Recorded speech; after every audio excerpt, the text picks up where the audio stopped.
Hello and welcome to February's All the Everything. And this is a very special All the Everything because it's not just me.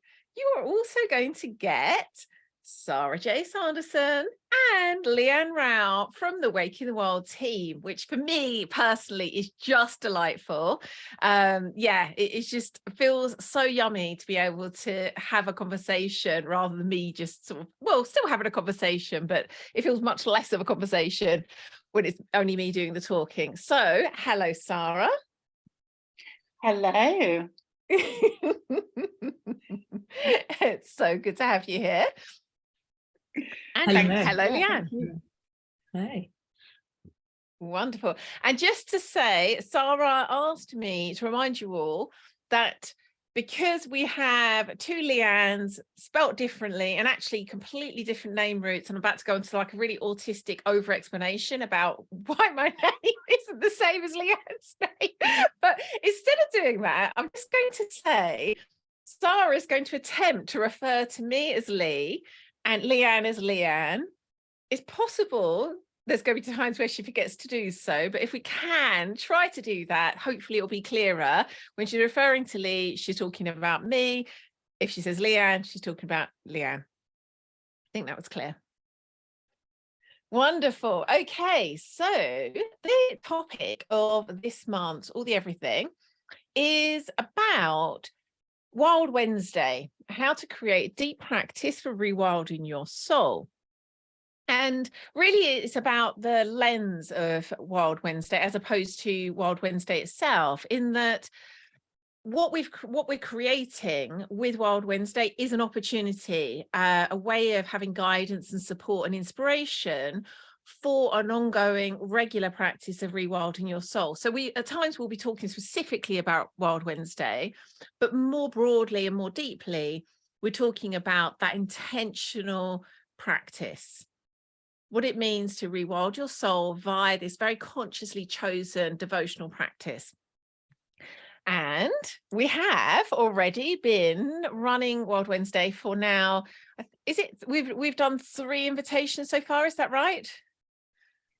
Yes, because we started the second week in January, I believe.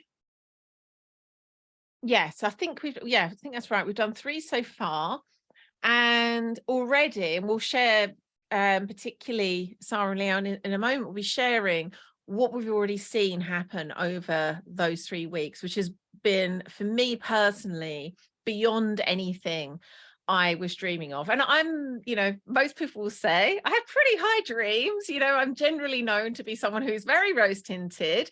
If something can be done in the most beautiful, amazing, deep way, I would be the one that say, like, of course that's possible. But even for me, how quickly this just really deep engagement and sharing and reflection has been occurring has blown me away. I've like, oh my goodness, every week so far I've cried over the shares. I've messaged Sara and Leanne just like, oh my goodness, have you seen this? It has been just beyond what I could have imagined. So I'll say that just to start, but we'll definitely be deeping into much more of that. So again, that's the idea of this show. We're going to be talking about it through the lens of our intentions for Wild Wednesday, what we've already seen occurring, experiences and questions from all of the group and also Sara and Leanne.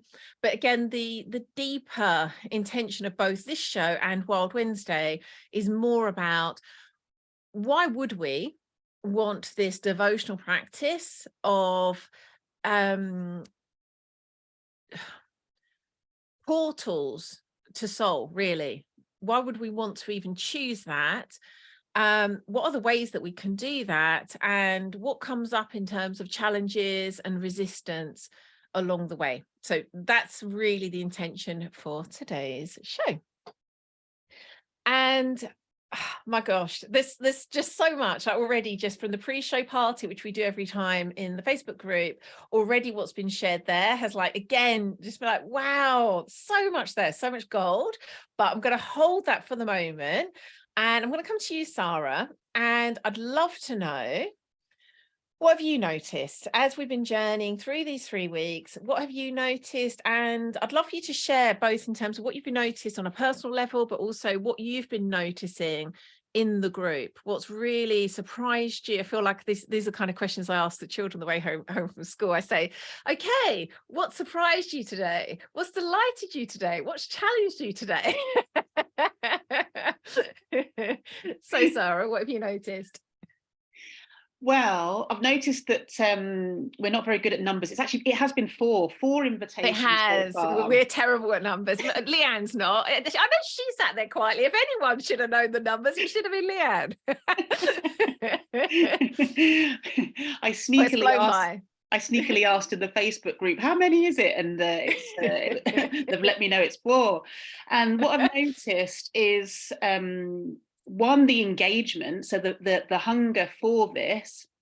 I know I had a little bit of a reservation about putting invitations out there, and then would people engage or not? Would we be? I think I said, will we be bothering people? Yes, that's it. Classic. Will we be bothering people with rewilding their soul?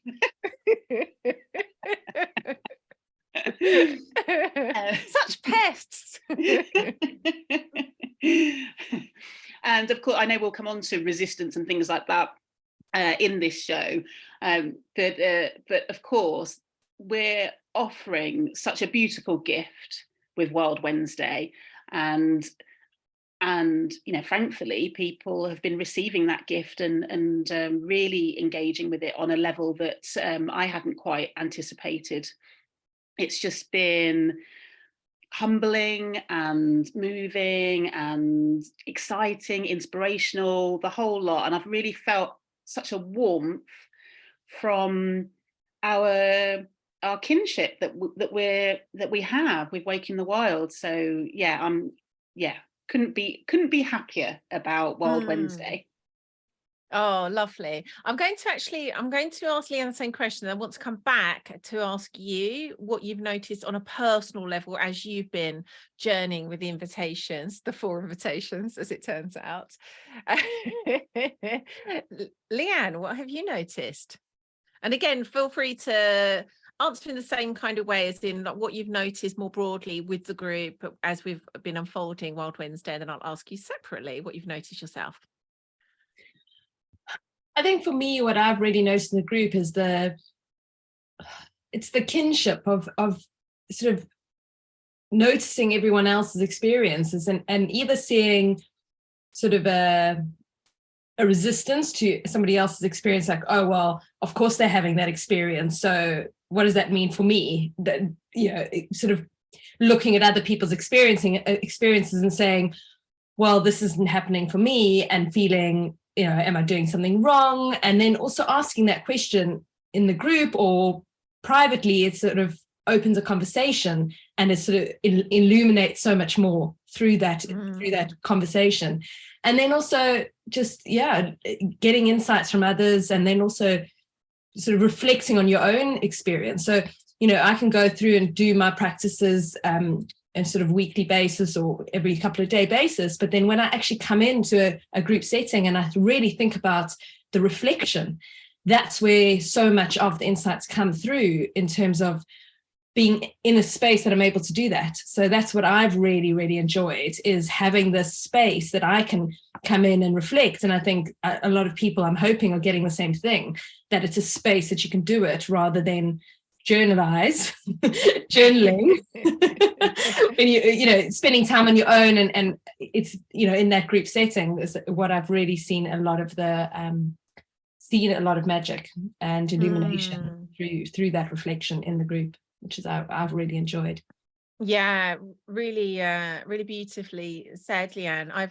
As you know, kinship is one of our deepest held values, and one of our 7 elements. It really is that important to us, and being very intentional about, it's very easy to say, community is important to us or kinship's important to us, but it's different to, I always think, I've been in business now many, many, many years, and I've seen lots of company values come and go over those years, and even back when I used to be in the corporate world, but then even more so over the last 10 years of doing what we do now, there is this kind of like idea of values being sort of like something up here that kind of are nice to have, and we sometimes remember, and we might sort of put on our kind of nice company branding. Whereas real true values are where we're living from, what we're creating from. And what I'm seeing unfold with World Wednesday is very much like that really we're living that value of kinship. We do that in many ways, but that's what I've really seen is like so woven into the fabric of Wild Wednesday, again, in a way that was much deeper than I'd hoped for. And the way that people have been kind of connecting and interweaving in the group is just, again, it's like, oh my goodness, like this has gone beyond what I was expecting.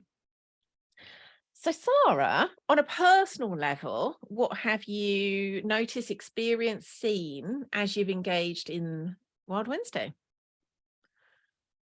I have seen how powerful it is, and I have seen how much I need kinship to support me with ritual and ceremony. But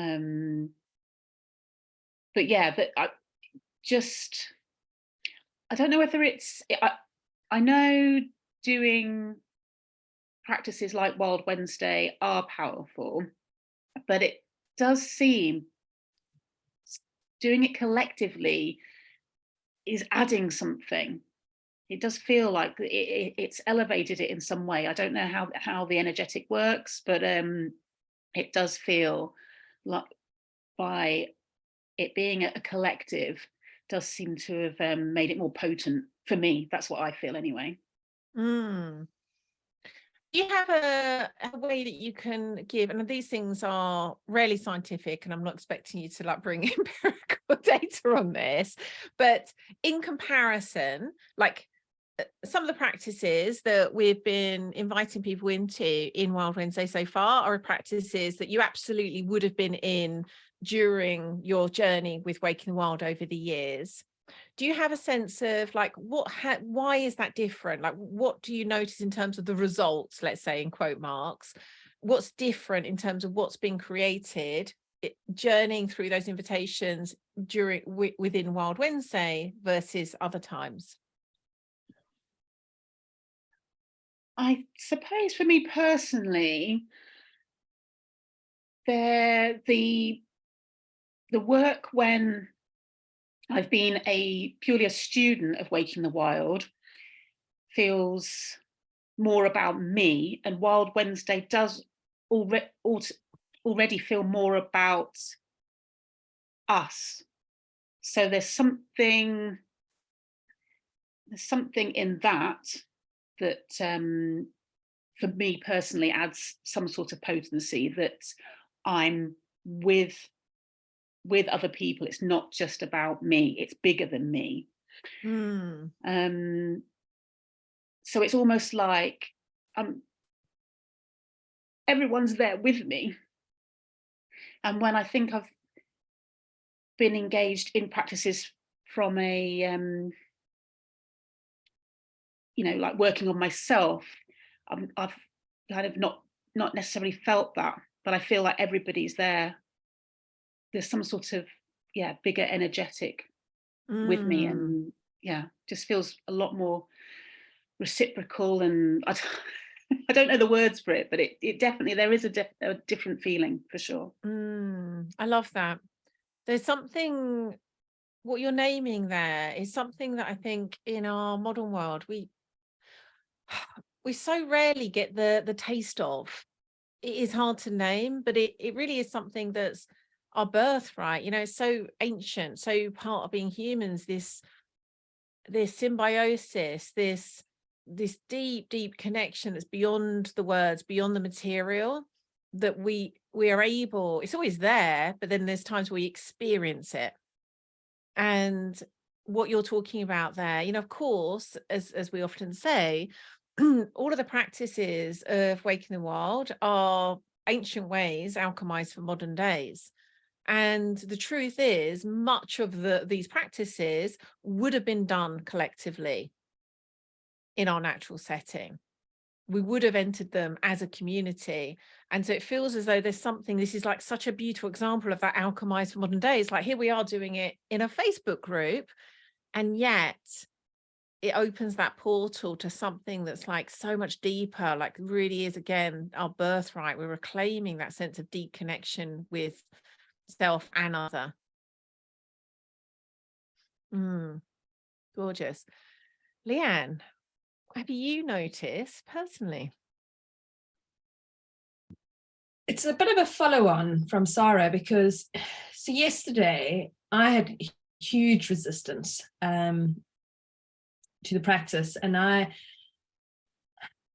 didn't end up doing it yesterday, and I felt like I had let Sara down, even though we hadn't communicated. I felt like I'd let more than just myself down, and it forced me into, or sort of really encouraged me into reflecting, quite sort of unpacking it, and sort of, well, why didn't I? Because for me, it would have been quite easy to go, oh, I'm doing this for not just for myself, or everyone else as well, and it's for something bigger, and often that's easier for me.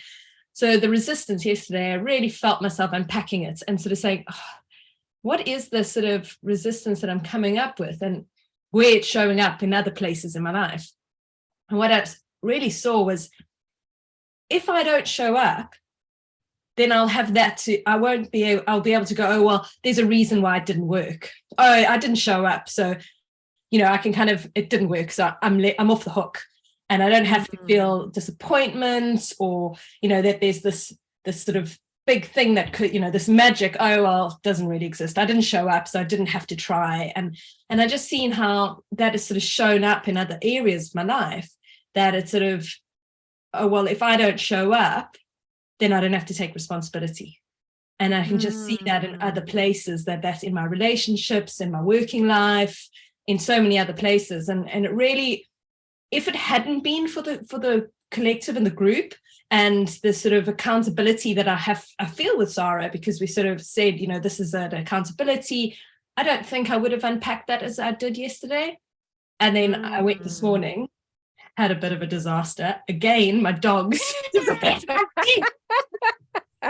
been so good lately. They're going to never run away again. I don't know if anyone's seen the group I've had every time I've tried. And then I just really saw, well, I'm showing up here. I'm showing up, and however that plays out, I've showed up.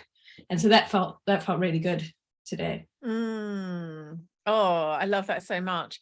There's two things actually that I want to say. Firstly, I think it would be really good for us to find a way, one way or another, to invite, whilst there is that, what you're describing with the whole group, whether there is an opportunity for people to kind of create what you and Sara have got, like these kind of buddies, like Wild Wednesday buddies. I think would be something really wonderful for us to explore how we can support that. But also I'm just intrigued, do you know what it was about this particular Wild Wednesday invitation, which for those of you listening who might not know, it was very specifically about the practice of making an offering. And the offering could be to your tree, your altar, to another place that for whatever reason you feel drawn to. And the offering could be all kinds of things, it could be fruit, it could be herbs, coins, whatever. What was it, Leanne, do you know, that had you have that resistance to that invitation? It's a good question. I've always had a resistance to offerings. It's been something that's been in resistance, and I've always felt like I've never got it quite right. And well, I've never sort of understood really the point of it, or am I giving the right thing? Am I giving something that I'm prepared to just give up because it's superficial in my life, or it's something I really value? And it's that sort of play against that. And I have been a lot. I don't know, many people might know me in the group, or I traveled through Africa for a few weeks, and I gave offerings at every place we stayed, and it really felt natural in that setting, because it was just out in the wild, and Whereas here I feel like, what am I going to do? Just put an apple on by my tree? Like, what does that mean? I felt like it needed to be something bigger, something grander. And it wasn't like, am I doing this right? And then I had some cacao today, and then I was like, but I'm not supposed to leave chocolates. Oh, but maybe this is quite natural. So is it okay? And then I had all these things going on in my head that it's right or wrong or and so I think it was really this, like, am I doing it right? And putting myself out there in terms of just doing it anyway. Oh, I love that. Thank you so much for sharing this. So I think that actually, if we get time, if you don't mind adding this to the question, Sara, this sense of like, am I doing it right? Because I think one way or another, that's something that shows up a lot for people as they enter into work, which again is our birthright. It's in our blood and bones. And yet we've been so conditioned out of this for generations upon generations. We have this sense of like, I don't know.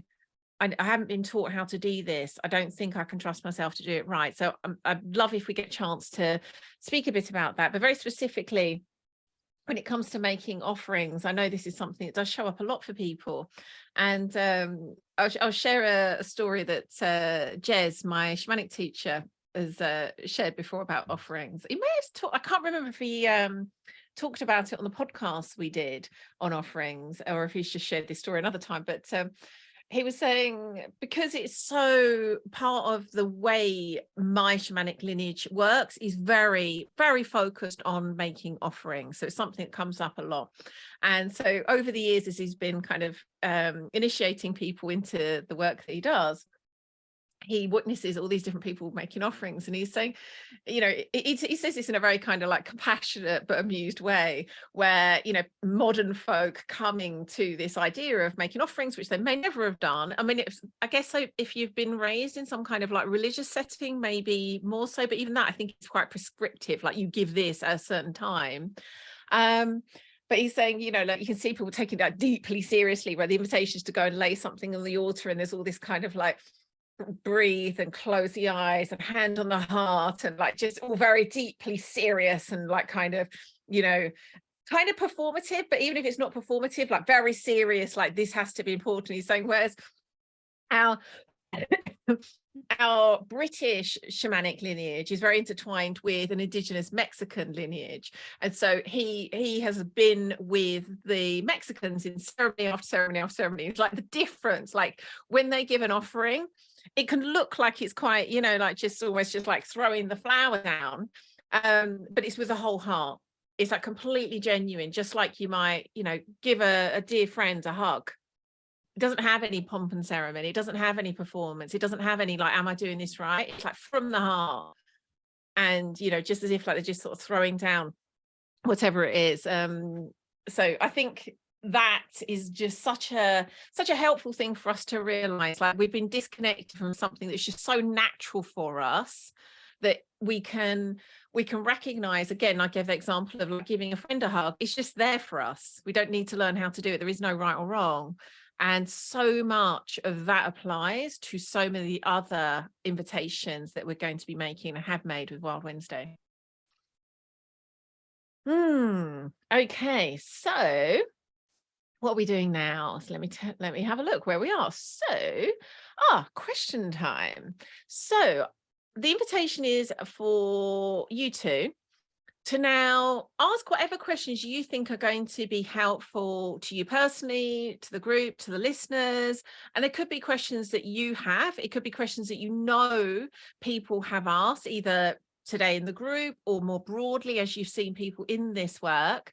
And let's see how much like really want this to be as like practical and useful a show as possible. So let's really go to like, you know, whilst I love getting lost in all the kind of spiritual stuff, like ultimately, like the whole point of this is people actually are able to take part in the practices in a way that actually makes a difference for them. So let's go to whatever we think is going to be most helpful. So you first, Sara.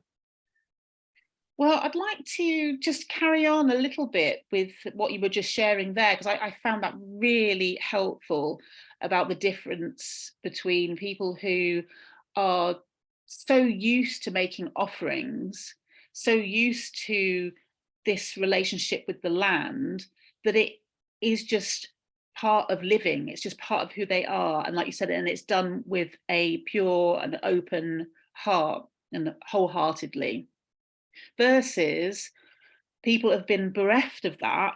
So I completely see why it suddenly then looks like a big thing. And it reminded, when you were talking, it reminded me of going to a sweat lodge where you take offerings, and it almost stopped me from going. Just seeing that I had to bring something almost stopped me from going. And I can feel the emotion now, because I just thought, I don't know if what I'm taking is good enough, is enough. What will that mean if it's not? What will other people, you know? So I almost didn't go. And it was one of the profound moments of my life, going there. I won't go into obviously that now, but yeah, it almost put me off going. So that's part of it, part of my question.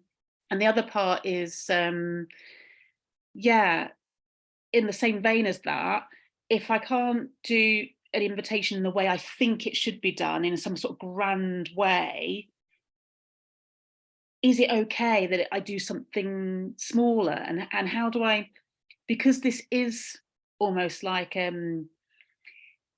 alien to me consciously, because I haven't had this modeled, how do I know what's good enough? Yeah, thank you so much. And this ties into, I think, that what I said, you know, am I doing it right, that arose in the conversation earlier. And then also one of the questions in the group, like, if we're putting our own take on the invitations, are we diluting the intention? So this feels very aligned to that question too. And as I was just saying, you know, this is going to come up over and over again, because although it is in our DNA, like, and I really emphasize that over and over again, because it's so important that we know this is a reclamation. This is not a learning, it is a reclamation. This is all of our heritage. This is our birthright. And yes, it may take something that looks a bit like being taught to open the portal, to allow what's actually we're made of to start pouring back through us. But like, just knowing that's all that's happening, I think, is helpful. Like, to recognize the North Star is reclamation. The North Star is not learning. Any learning is purely to open that portal to what's already there for you. And so firstly, and this I will do what I can to answer like separate questions separately, but they are interweaving as well. This is partly why recognizing as resistance is showing up, as resistance to each of the invitations is showing up, that is also gold. Ultimately, the wider work we're in of rewilding the soul isn't just in the practices, it's also to recognize what's in the way of us living from soul. So this is the beauty of it. There is no getting it wrong, because if, as Leanne gave the example, and you just have there, Sara, with the sweat lodge, if we are able to be very conscious, notice what's coming up in terms of that resistance. And as I often say, I give noticing practice to people all the time. And the distinction I always make is, when I say noticing, I mean bring loving awareness. Like, if you aren't able to bring love to whatever you're aware of, it's probably better that you don't even be in the noticing practice. So always that's the intention, like, notice like what's coming up. And that shows you where the work is. It shows you what parts of you have been pushed into shadow and are no longer welcome. And so that's part of the work. It's not separate. There is no like, oh my goodness, I haven't done the practice, or I haven't done it right, therefore I failed. If the only thing you do is notice the resistance and consciously bring loving awareness to it, you're doing the work. And so that's the first thing. Just recognize, like, whatever that form that takes, as long as it's done consciously, it is going to bleed gold. Secondly, I think that recognition that if we are able to be in our heart, which is a practice in itself, like honestly, that for me was probably the hardest part of all of the work. Like really knowing, what does it mean to be in my heart, to make a choice from the heart, to speak from the heart, to think, like even now, funny enough, it's I love the way the synchronicity happens. So as you both might remember, I have a morning ritual that involves really bring full presence to my heart and speaking out my devotion to think from my heart that day, to like feel from my heart that day, to act from my heart. It's like a very conscious invocation that I make every morning. And it just happened this morning as I did that ritual, I kind of noticed myself doing the ritual. You know how sometimes you do that, sometimes you're just so used to doing it, you don't really notice yourself doing it. Today I noticed myself doing the ritual. And again, the reason this is a very conscious practice for me is because for me, that was really challenging. I remember years and years ago, Jonathan and I used to talk about things like that. You know, he'd say, oh, I said to them, you know, are you in your heart? And I just like think, what nonsense. Like, how would someone even know if they're in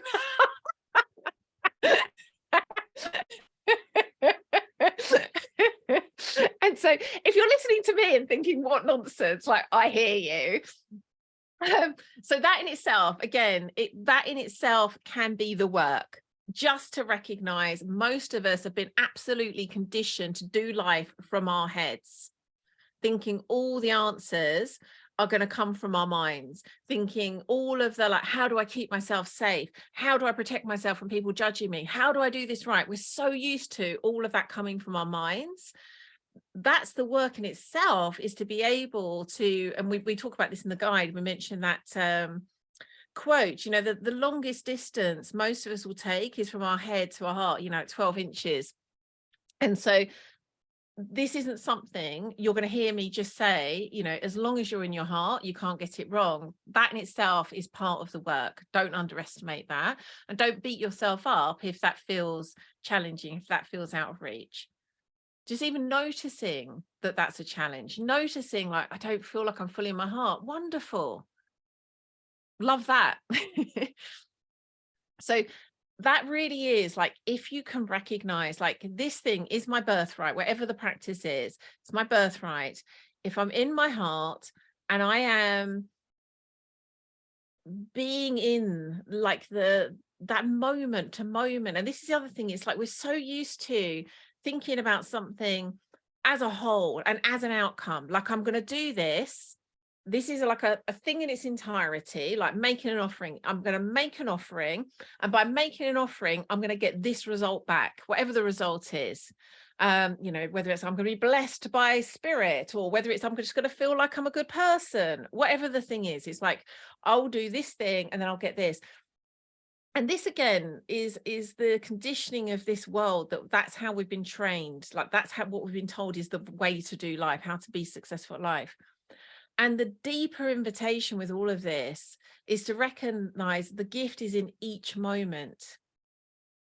It's in the breath.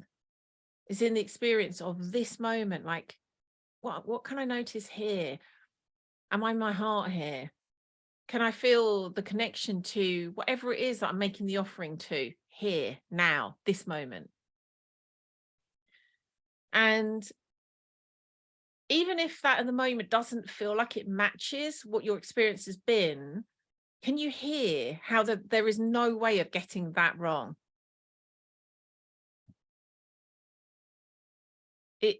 It's as ridiculous to think you could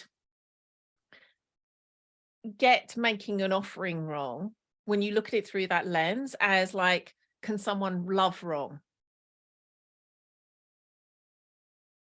That's literally what this is.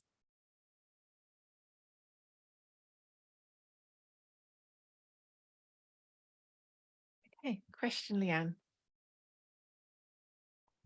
You absolutely beat me to the answer. You basically answered my question almost verbatim to what I had asked, how I had asked the question. So I'll tell you what my question is, and then I think it really would benefit to just reiterate, to just speak again what you said. Maybe I can do that for you. But so what I've said is, in this modern world, we've been so conditioned to value output, which is exactly what you said. In this modern world, you work, if we put in this amount of work, we're going to get this as an outcome.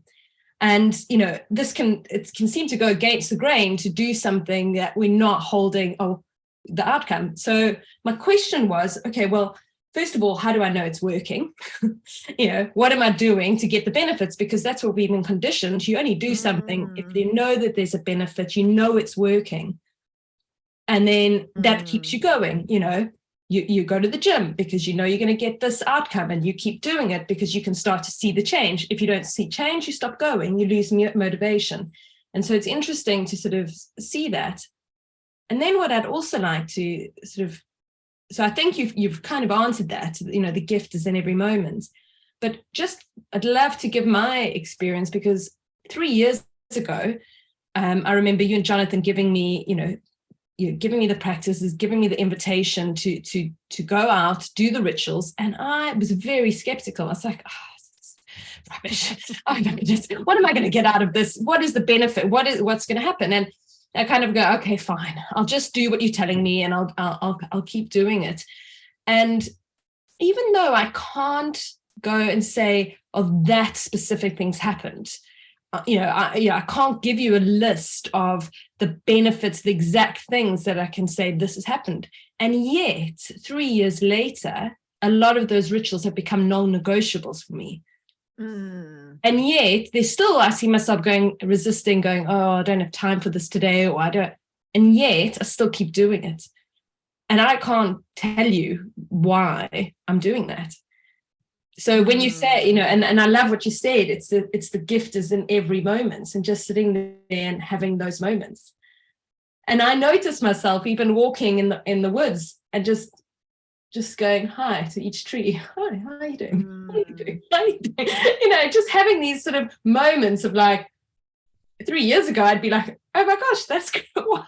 You are, crazy. Why would you do that? So I guess I've just, what is the benefits?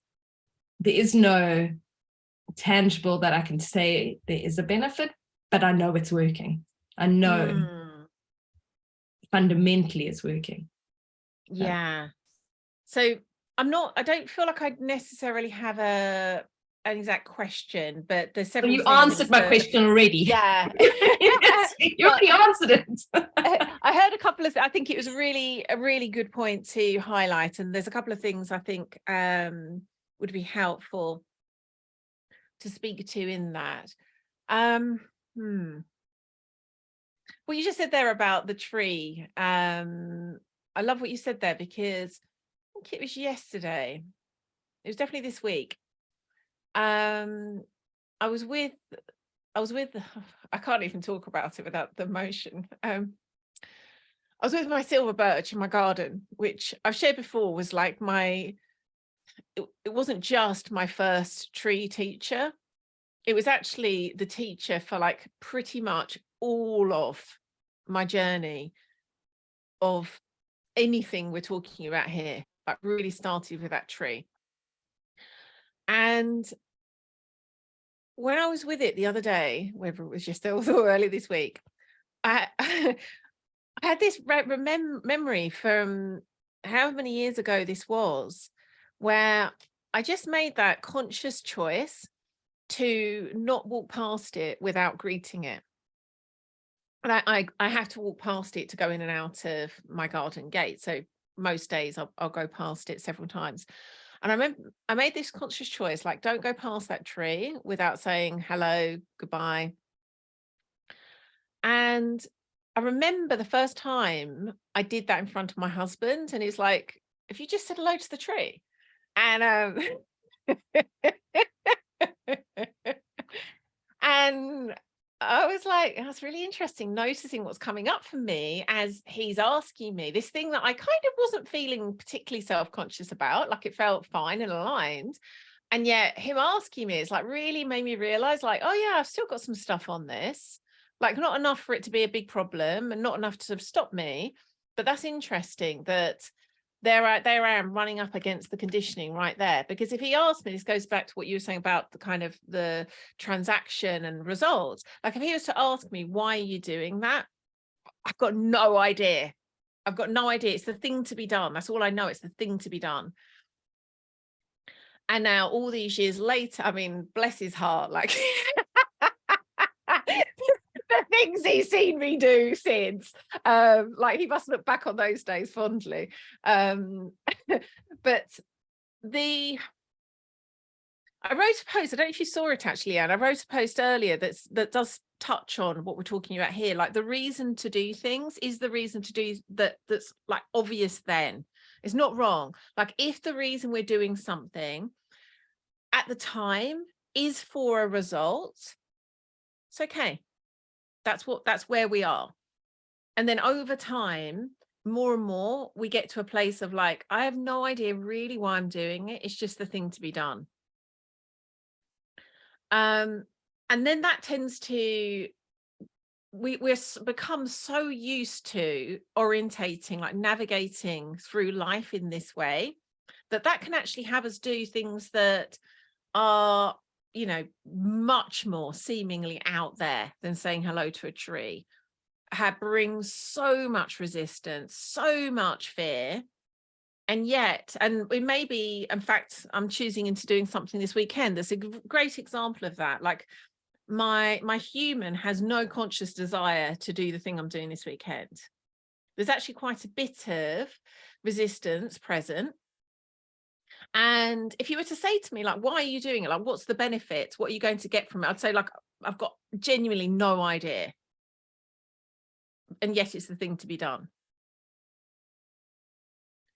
And so that for me is much more like when we're living in that just true interdependence with life, that symbiosis of life, like that's just how we are. That's how we are. But it might well take kind of like whatever looks like at the time, like this is the reason, even if it isn't that, even if it is a bit transactional, notice there's the transaction, notice like, oh, I'm doing this to get this, but recognize that the more you navigate through life from that place, like doing what's there to be done, the more it becomes just again, like seamless unfolding of like, this is a thing to be done. And I don't need to know why I'm doing it. I don't need to know what I'm going to get. I just know it's the thing to be done. That makes a lot of sense. And then you find yourself 3 years down the line doing things, not knowing why you're doing them, but doing them anyway. Doing them anyway, exactly. Wonderful. Sarah, how are we doing for time? So we've probably got time for like at least one more question, I think.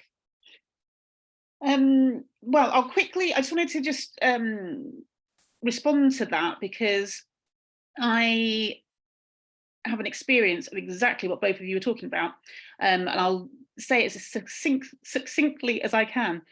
So I entered into what seemed like a transactional thing with nature, wanting to be a mother. And I was had a sit spot, I was going there every day. Basically, it was an amazing experience of being in nature every day. And then I did get pregnant. Prior to that, I thought. Can I just put a public service announcement out? Like, listeners, you won't get pregnant just going to your sit spot.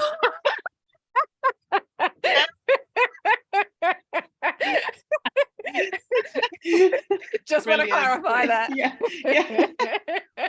Yeah, hugging trees doesn't necessarily make you pregnant. Anyway, so I had this relationship with my sit spot, fantastic, and then had a fertility procedure, and then it appeared not to have worked. And rather than feeling resentful that I'd spent months going to my tree every day, like, how dare you? There was none of that. I was calm as you can be. It was all okay. That the thing that I desired most in the world wasn't happening. It was absolutely fine. I've never felt so serene and peaceful. And as it turned out, I was pregnant. It was, I won't, yeah. But it went from this transactional, what I thought was, I'm doing it for this reason. Suddenly I realized, oh my goodness, I wasn't at all. I was doing it for the love and the support and the care. And it's just the most incredible relationship you could possibly have. No outcome is needed, is necessary, but oh my goodness, so much richness and abundance does come. Yeah. Oh, so beautifully shared. And that word relationship, I think, is such a helpful one to keep coming back to in so many ways when we're in this work. Funnily enough, it came up in a conversation with a client yesterday in relationship to in relation to something else. And of course, we can absolutely do relationships from a wounded transactional place. Like, totally possible to have a relationship, like, just say, for example, an intimate relationship where it's been created from a place of fear, where it's like, oh, if I do this, I'll get this back, and is all very, like, based on that kind of transactional dynamic, which could be, very material things, but it could also be just very, like, wounds matching wounds. So of course we can create relationships like that, but also I think almost everyone has had experiences of relationships that are not that. They are from unconditional love. It's not to say sometimes we may not have, wounds creating some transactional dynamics within that, but we can feel the difference. We know when we're relating to someone from that place where, like, this relationship is just a meeting of souls. It's heart to heart. It's a relationship with another being. Within that, there's going to be all sorts of gorgeous gifts and benefits, but I'm not in the relationship for that. And that, what you've described, Sara, is exactly what's possible with everything. With spirit, with the tree, with the land, with other people. And the reason I mentioned talking to a client about it, we were actually talking about the relationship her client could have with her inner child, which is a relationship that most of us are just not even, conscious to, aren't even thinking about. It's the same. If we can have that relationship between the sovereign part of us and the child part of us, we know how to do beautiful unconditional relationships. It's just the same as that. Okay, time for one more question, I think. Well, there was a question from Janet in the Facebook group, which was wanting to know a little bit more about, to hear what the benefits are of rewilding your soul. So we've just been saying that we're not in it for the benefits, but I think she's referring to, on the Wild Wednesday page, that's kind of that's how we've kind of badged it up. This is an opportunity to rewild your soul. So why would we do that? That feels like a really good question to complete this on, because ultimately, this is the whole point of why we're doing Wild Wednesday. And there's lots of different ways that we could name this, absolutely. And I don't quite know how. I mean, I could probably backtrack and think, like, how did I come up with exact naming of Rewilding Your Soul specifically for Wild Wednesday? But for me, it was making that distinction, not even distinction, but kind of like an expansion on the idea of rewilding, which at its most basic level, and this is by no means capturing the entirety of what rewilding itself means, but often it's through this lens of kind of, reconnecting with more natural ways of living, eating, dressing, you know, what we surround ourselves with, all of those things, like really deconditioning from this like modern cultural way of being in the world. And there's kind of definitely degrees of understanding, like the depth to which we can do that. You know, I could probably at the very like simplest end, we could say it's like having a keto diet, for example, is one example. Another person might say, well, it's not this, it's being raw vegan. Regardless. And then the deeper we go into that understanding of rewilding, at the kind of its greatest depth really is like that understanding, like we're not just rewilding our day-to-day kind of behaviors around eating. It's not even just rewilding how we move our body or what we do with our body.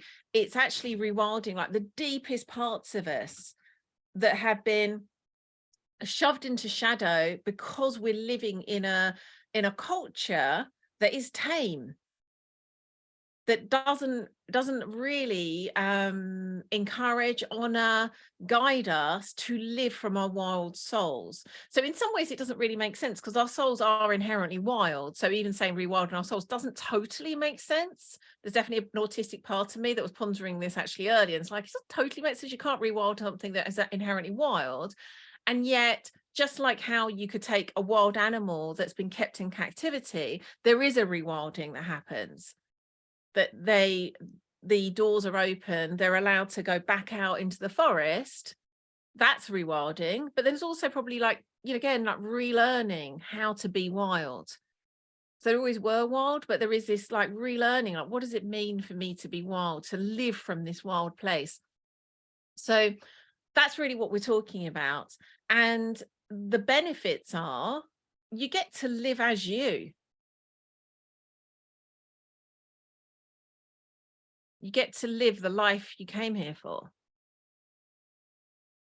I was talking to a client earlier and she spent the last 18 months with us really in that work of, and there isn't, you know, we talk about it as, you know, these sort of 3 stages really of our work: reclaim your wildness, actualize your deepest gifts, live fully, and die complete.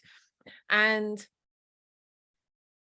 they kind of are, they're kind of stages, but they aren't exact. It's not like you do the reclaim your wildness, then this. I mean, the only one that definitely is like at the end is the die complete bit, because you can't really do the rest of it without that one being at the end. But aside from that, there's definitely kind of overlap and sort of circling back. But what I do know is all of it needs to be built on some amount of ground taken of the rewilding first. We'll continue to do that for a lifetime. You know, I've now been doing this for many, many years. It's continuing. There's still more rewilding to be done, but it's in that reclaiming ourselves from conditioning, from wounding, through the lens. I mean, again, these practices are just portals to that, really. And it's from there that we can then start to actualize our deepest gifts, like really fully be who we came here to be in the world. But we can't do that until we actually have any sense of who we are. So rewilding your soul, the benefit is you get to know who you are, and then you can start to live from there. So, my dears, this has been a very rich conversation. I know that you need to head off very shortly, Sara. So I'm just going to like have a look, just check if there's anything else I want to say. So I think we just summed up really nicely. Again, thank you so much, Janet, for that question, because it's a really beautiful way to end the show. And so really the invitation is for any of you listening, if you haven't already, it's a choice now. Do you devote to that work? Do you devote to that work? Do you choose to rewild your soul? Which, as I've said, for most of us is going to include also devoting to some kind of regular practice. It's up to you what that practice is. All I can say is that's the very reason we've created Wild Wednesday, to really, you know, again, at this point, I've lost count of how many people I've witnessed and guided in this work. And I know that for all the reasons that Sara and Leanne were sharing, we really benefit when we have others to do this with. And so if you haven't already, come join us for Wild Wednesday. And that is wakingthewild.com/Wild Wednesday. If you have listened to this, and if you've already been in Wild Wednesday, or if you've just like taken something from this show, we would love to know what showed up for you. So again, whether you've already been part of it, whether you've already shared, whether you've just heard this thing, do come share with us in the group. You've already heard the benefits of doing so. And so the group is at facebook.com/group/Waking the Wild. And just very quickly before we go, oh my goodness, have you got time to just stay on for a little bit longer, Sara? Because I'd love to invite you to share something. If you've got time, you're going to get in trouble. Go on, let's carry on. We are about to open Waking Wild Medicine, which is an opportunity to go much, much deeper into this work of both rewilding your soul, so reclaiming your wildness, and absolutely actualizing your deepest gifts. That's very much what medicine's about. And both Sara and Leanne have been participants of past medicines. So I would love to hear, again, do your best to do this in one sentence. What would you say about what Waking the Wild Medicine gave to you, why someone might want to consider joining it? So we're just about to open enrollment. We're going to start in May. If someone's listening, Sara, what would you like them to know? I'm not going to be able to do the one sentence. But what I'd like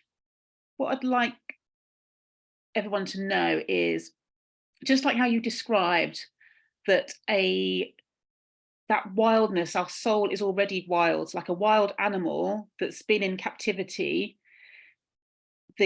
Once you open the gate, what I'm visualizing is I knew the gate was open, but I was still safe inside my cage.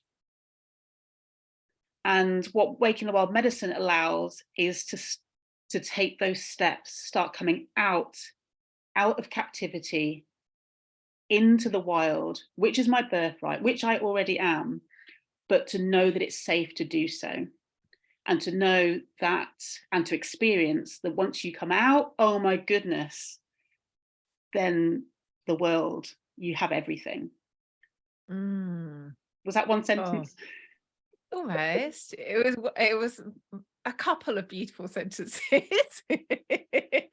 Leanne. It's hard to follow that one, because that really put a lot, explained it very clearly. For me, it was, there's another way to be.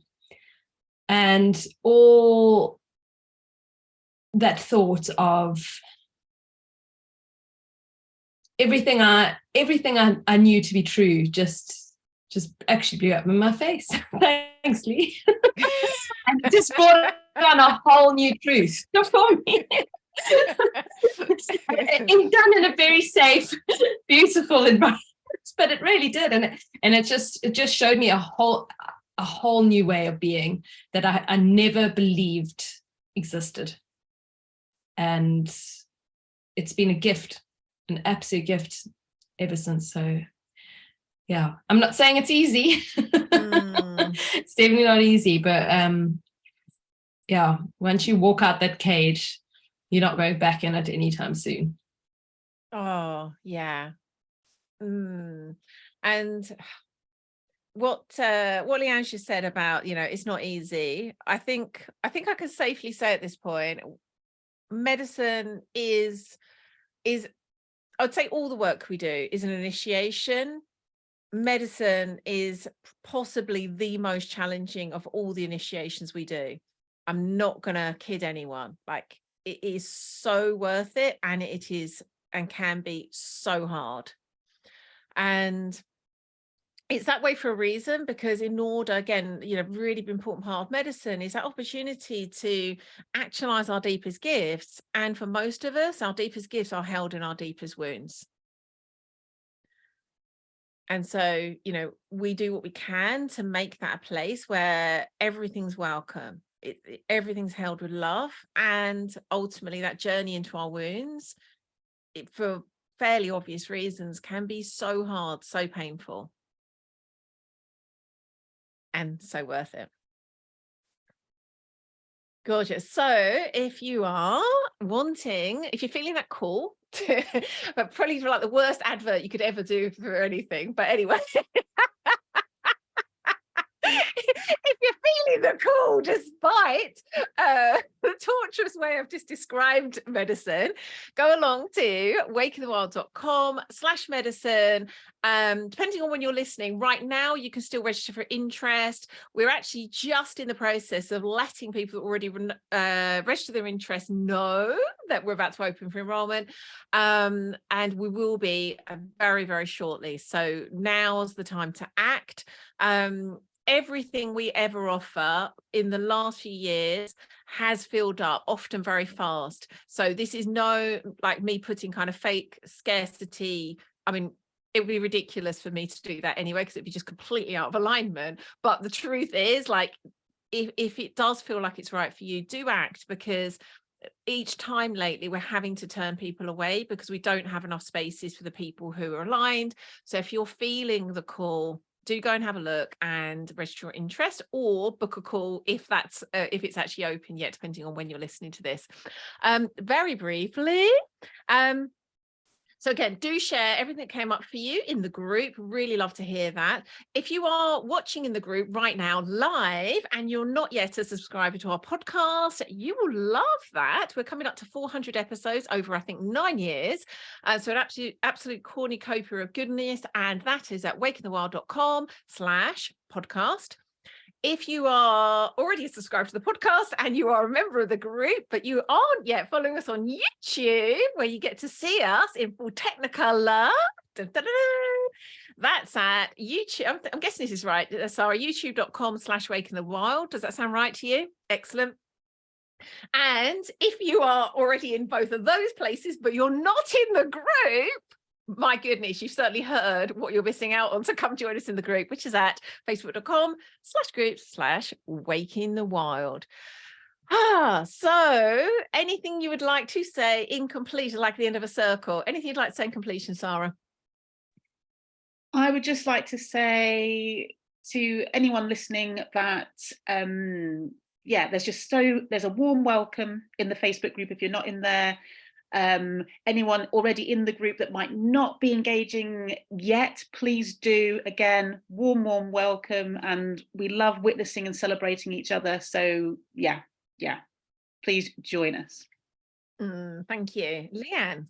Yeah, I'd like to just reflect that, because it's an opportunity to get reflections, to ask questions and have your questions answered in a way that can be really serving for everyone. So and what do you say always, Leanne? What's personal is universal. So often, you know, what's burning, what you really need will be of benefit to the rest of us. So I really encourage everyone to come in and ask those questions, speak out, and just, you know, give something to the group as well. Wonderful. Well, thank you so much, both of you, for joining us. I personally, let's see what everyone else thinks, but personally, I think this really added something. So I'd love to do this more often. So thank you, both of you, for joining me and just bringing your beautiful wild souls to the conversation. Thank you so much if you're there watching live in the group and you've joined us for the pre-show party. So appreciate you. And however you are watching or listening, I appreciate you too. Until next time, stay wild. Mwah. Lots of love. Bye-bye.